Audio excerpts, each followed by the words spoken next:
皆さんこんにちは。電設資材卸の栗田電機です。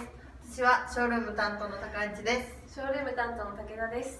今日のテーマはお盆休みも終わりました。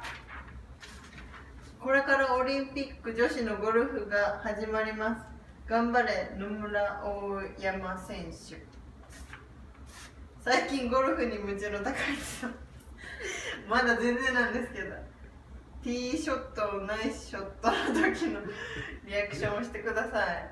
買ったんですよね。そう一応父が揃えてくれて、父がちょっとうまいらしいので教えてもらおうと思ってて、打ちっぱなしでまだ1回しか行ったことないんで、ちょっとそのコースに出た時の喜びみたいなまだ感じたことないんですけど。やってみて。エアーティーショット。ティーショットって何ですか？一番最初に打つや思いっきり飛ばすやつ。つ。それぞれ。なんかどうやったっけ、こんな感じ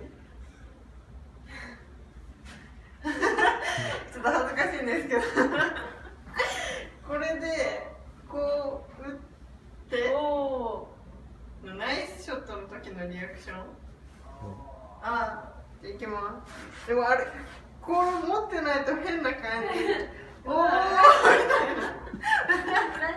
ナイスショット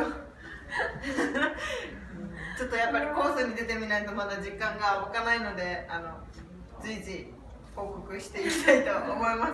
私の成長を楽しみにしてくださいありがとうございました。